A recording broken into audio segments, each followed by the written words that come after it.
This Rob on the Road is sponsored by the Sacramento Metropolitan Arts Commission. Up next, Rob on the Road, Portraits of Artists. Did you know that Northern California is one of the most popular places in the country for artists to create their masterpieces? I'm around people like Tebow and Condos and Dalkey and Forney and Garibaldi and all these Sacramento icons and people that are in Northern California. You know, you left one name out of that list. Who's that? Colum. You. Artist Tim Colum shares his canvas creations and his powerful passion and purpose. For me, I think it's just being positive and upbeat and giving back as much as I can. Plus, welcome to Studio L. L for Lobenberg, of course. There you go. A stroke of genius from David Lenberg inside his Sacramento studio. And this piece just blows my mind. Yosemite. Music is the best way that I can share my gifts with the world. That and much more right now on Rob on the Road, Portraits of Artists. And now, Rob on the Road, exploring Northern California.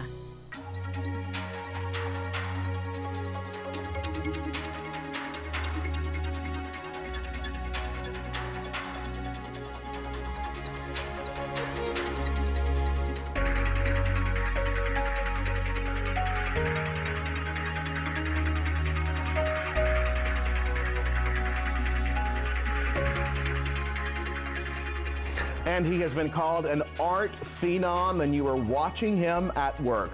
Artist Tim Colum. Good to see you, Tim. Good to see you, Rob. We are here in your studio, and it is amazing. These creations are stunning. Tell me about them. Thank you very much.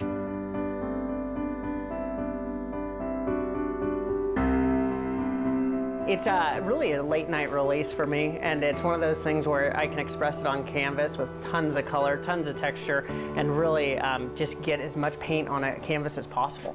This has exploded for you. Yeah. Has it exceeded your wildest imagination that you are becoming a household name for your art? Yeah, to me, it's just the reactions that I get are more and more where I get surprised. And honestly, it's one of those things where I, give somebody a painting or surprise them or something like that. And I think that for me, that's the best thing is their smile. And yeah, it's a little hard to get used to. It's a little uncomfortable at times because people are starting to get to know my work a little bit more. And but for me, it's just the same thing. And it's me late night in a garage and really, or in a studio and just basically, just working away. We have some legends in Northern California that are known all around the world for their artistic work.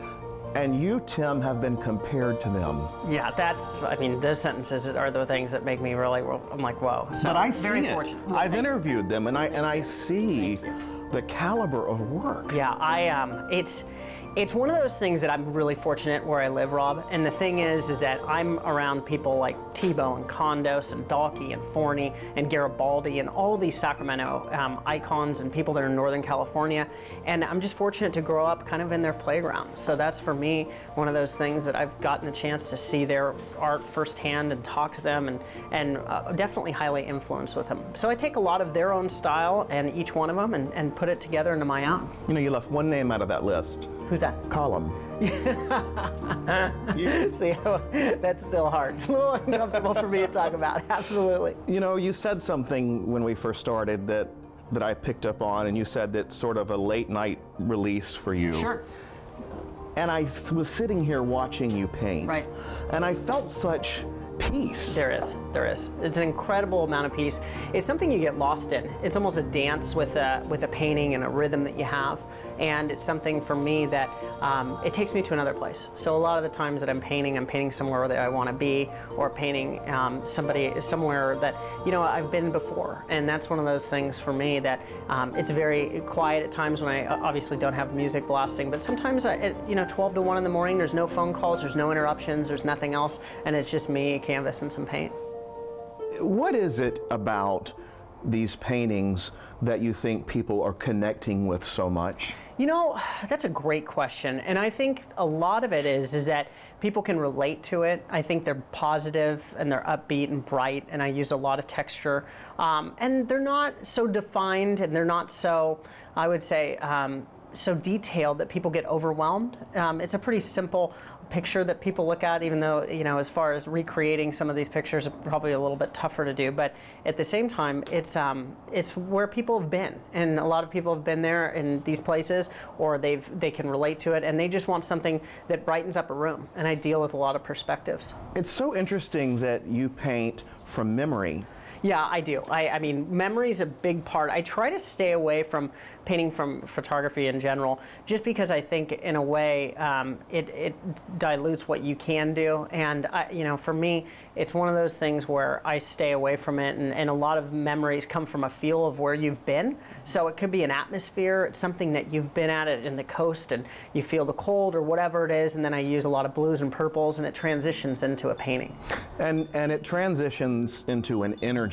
Right. When we opened the door here to your studio, and I saw all the color and the size, right, be them small or large, right.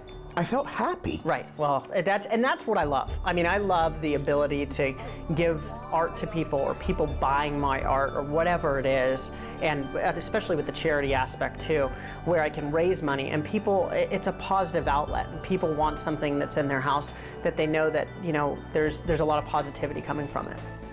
So what is the message of Tim Colum?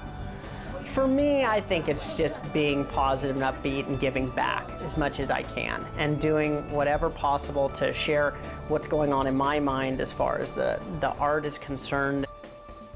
It's really just a pleasure, and I'm very grateful to where I'm at right now. And I'm grateful to be here with you as well. Perfect. Good to see you Thank so you. much. Good to see you too. Thank you, artist Absolutely. Tim Colum here in his Sacramento studio.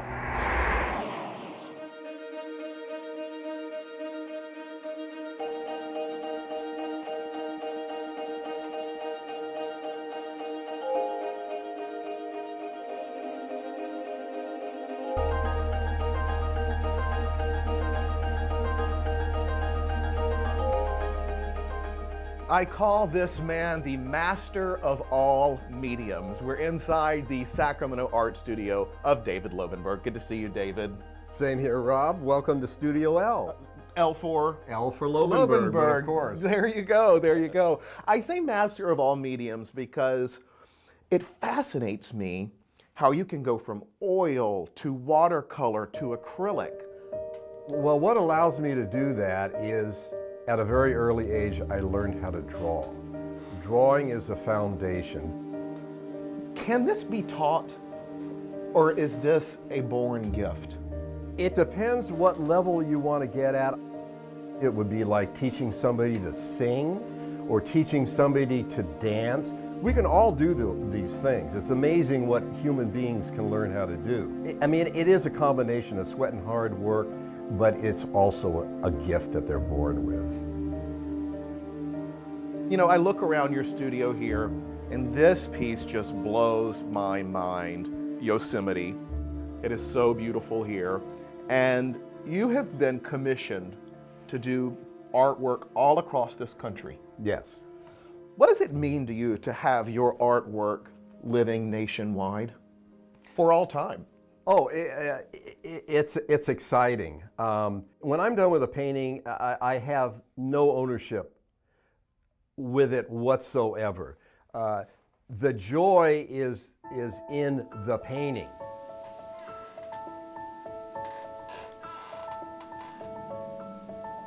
Do you leave a piece of yourself on every canvas? Or does it make yourself better? Well, again, it makes myself better because every time I do a painting, I learn a little something new. For instance, I just did a painting of some clouds going in front of Mount Shasta. They were very subtle clouds, and I told myself, I want to paint that because I want to know the technique of how to do this, how to capture those subtle soft clouds, and they were going against the mountains that were covered with snow. So there was a subtle range of darks and lights. So that allowed me to do that. So every time I do a painting, I'm always learning something, and I love it. And what I love about you is that I see in you that you are forever the student. Yes, yes. And I think people that are really into their craft, honor their craft, are impassioned about their craft, how can they not be always students? When you walk in this studio every day, and I'm fascinated with the day of an artist because every day you can create something different. Yes, yes. And you do paint every day, don't you? I do paint almost. I teach part-time at Sacramento City College, but even there I do demonstrations. So yeah, I do paint every day. So what makes you happy today, artist David Lenberg? What makes you tick? Being in my studio, the cool thing about doing art, you know, we all have our, I've got my life outside art, just like you've got your life outside of what you're doing now. And it can be challenging, it can be heartbreaking, it can be fun, you know, it's all that stuff that goes into living our lives. But coming here to the studio, you're concentrating only on one thing. Everything else gets lost. It's almost like meditating. Or therapy. Or therapy. It really is. It really is. So when you leave here at the end of the day and you turn the lights off and you know you've created a masterpiece that day, how do you feel in here? Oh, I feel great. It makes me happy.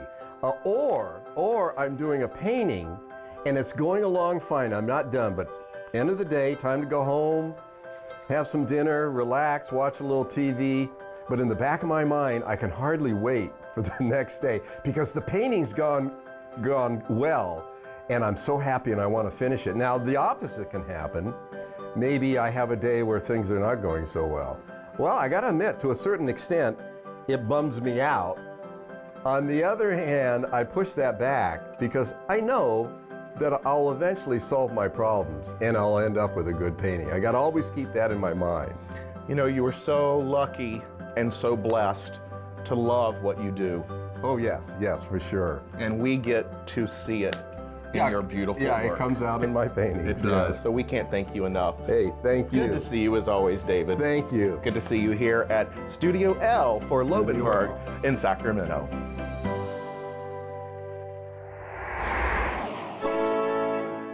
Still ahead.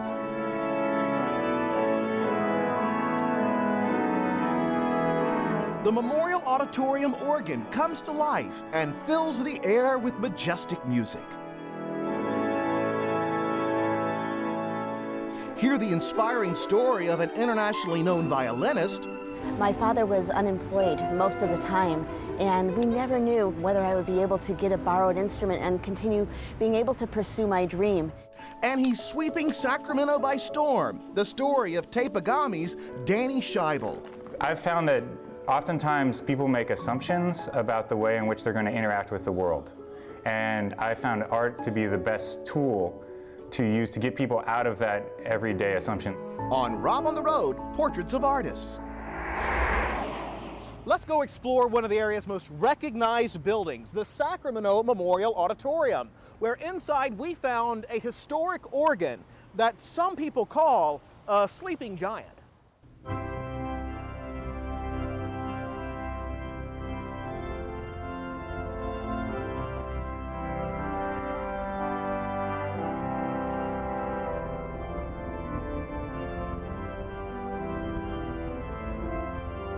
And we're here with the man who woke up the sleeping giant, this beautiful pipe organ inside of Memorial Auditorium. Scott Nelson, good to see you. Thank you, Rob, for coming. Yes, you are the curator here, and this is an amazing piece of history dating back to 1926. It is indeed. Tell me about it.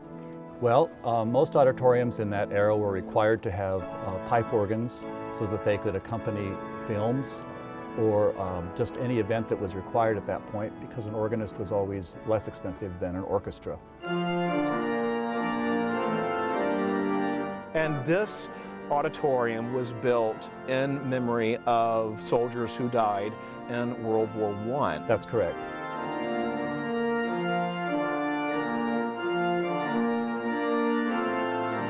there are not many organs from that era in auditoriums still around. You That's said there's correct. less than a dozen? There's probably about 7 in their original condition. Wow. That are still left. You know, I've been in here a ton of times and I had no idea that there was an organ here. Well, that's why I call it the sleeping giant, because you don't really know there's an organ here unless you look in the pit, if it's visible, or if the light's just right, you can see reflection of light from some of the pipes inside. I see, so that's why we were rising up, because this goes back down into the pit. Correct. It's called a cash register style console. It's historic, and in this day and age, pipe organs are a rarity. And they're part of our, I guess you could say, musical heritage that, in my opinion, should be preserved.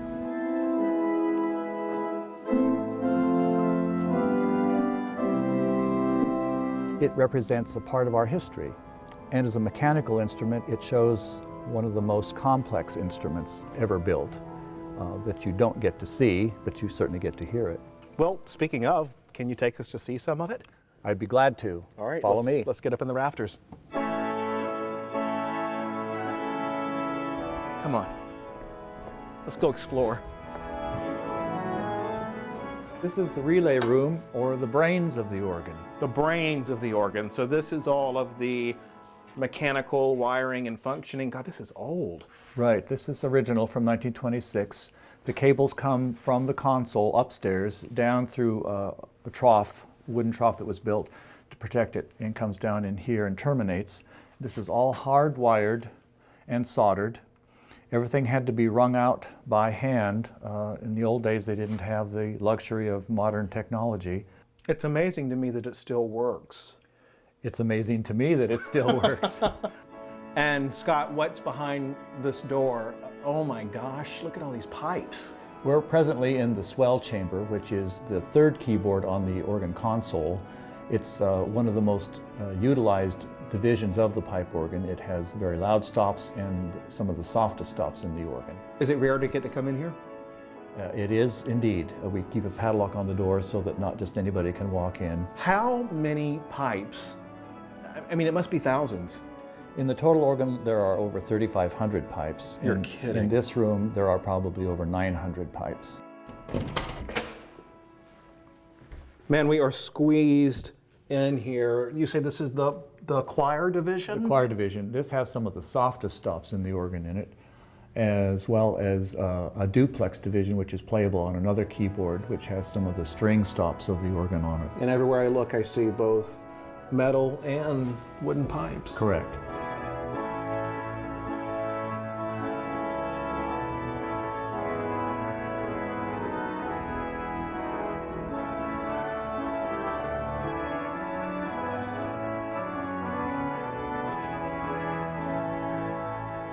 Well, I love exploring and finding history and, in this case, art alive. Scott, thank you so much for showing us this beautiful pipe organ. My pleasure, and I hope that you'll be able to come back for a live performance. I'd love to take you up on it here at Memorial Auditorium in Sacramento.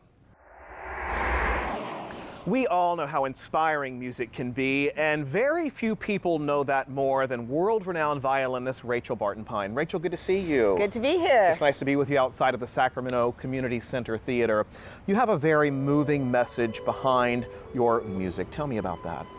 Well, I really believe that classical music is, of all the kinds of wonderful music that exists, classical is the kind that most brings people together. It's really a universal language, a music that's not of a particular time and place, but music that moves all of us in the deepest way possible and really uplifts our spirit. And it's my mission to share classical music with as many people as I possibly can. Now, you fell in love with the violin at a very early age, and boy, did you skyrocket to the top quickly. Ever since I started violin lessons at the age of 3, I really felt that playing the violin is what I was meant to do with my life. It's my calling, it's who I am as a person.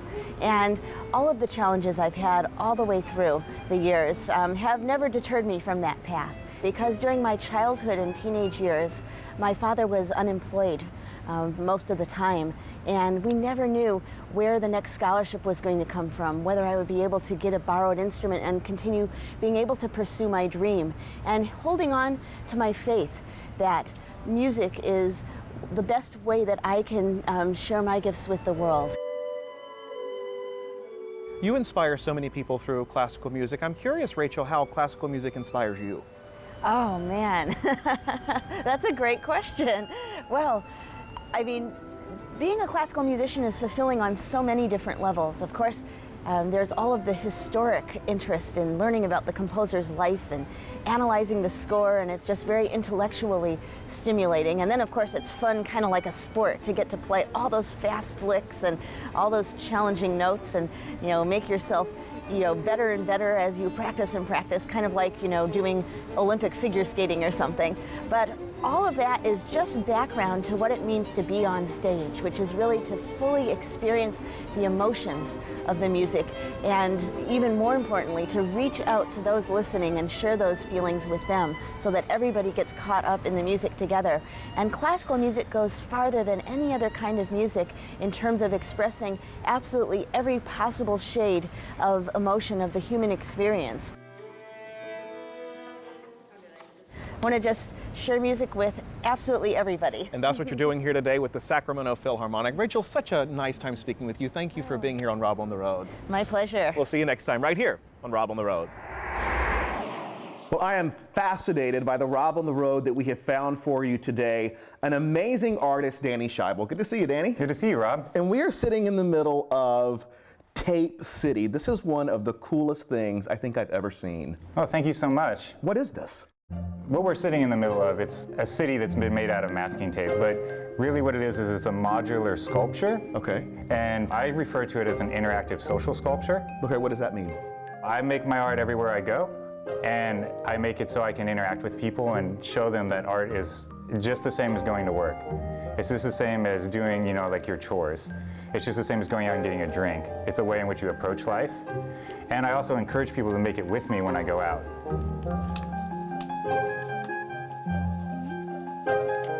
Every year I try and expand into a new medium, and what that involves is creating like a simple process of working that involves very minimal tools that can be made by hand and can be made everywhere, but it's also modular, and giving people the opportunity to actually become part of my art installation.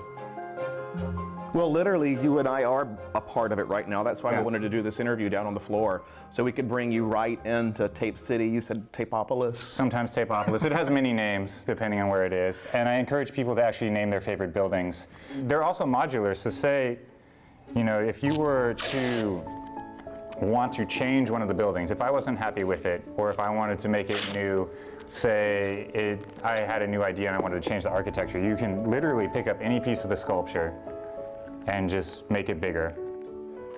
I've found that oftentimes people make assumptions about the way in which they're going to interact with the world. And I found art to be the best tool to use to get people out of that everyday assumption. Like they'll be going through their day and they'll just assume that it's going to go in a set pattern of like events that are going to happen. It's like it's Monday, I'm going to wake up, I'm going to go to work, I'm going to see these people. To give them something new, something that they can engage with and just take a break. So how long have you been doing this, and can you even put a guess on how many creations you've made? Oh, a guess on. Well, there's thousands of them in here I've been today. doing it for 7 years every day, and I would probably say that it's made out of 100,000 individual pieces. Talk to me about the lamps. I am constantly trying to expand and figure out new ways of not only displaying but working with the tape. And so applying light to a sculpture is something that you do as any artist has to pay attention to their light. If it's a painter, it's the quality of the light entering the paint and coming back out. A sculptor, it's how do you light your work. Well, it just so happens that the tape, lighting it from behind, revealed an entire new quality. And also, we see models here wearing pieces that you've made for jewelry. Yes. All my art's temporal. Mm-hmm. It's made so it's forced to be remade. My sculptures and my installations are like mandalas, and they're a way so I can reach a point of clarity in myself, but also so I can remake who I am. So it's made to come apart and to be remade, and it allows me to be free. Sometimes you get confined by your objects and the things that you own and the idea and more the concept of who you think you are.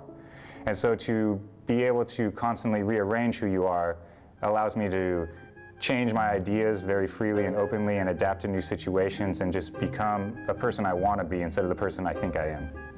what I just sit here listening to you, I'm just fascinated by you, because not only do you have the work of an artist, but you've got the spirit and the soul of an artist. Oh, thank you. So if you could say something for the art, if you could say something for these thousands of creations, what would you say for them? I would say that the fallacy of normality creates the banality of our reality. Very well said. I think that people are the most interesting, unique, creative, spontaneous, wondrous sources of not only like inspiration, but also of like meaning and connectedness that you can achieve in the world. Well, I think that is an excellent way to end the interview. Danny, good to see you. Thank you. Thank you for having us here in the middle of this awesome creation, Tape City. And we'll give you one for the road. Oh, thank you. Thank you very much.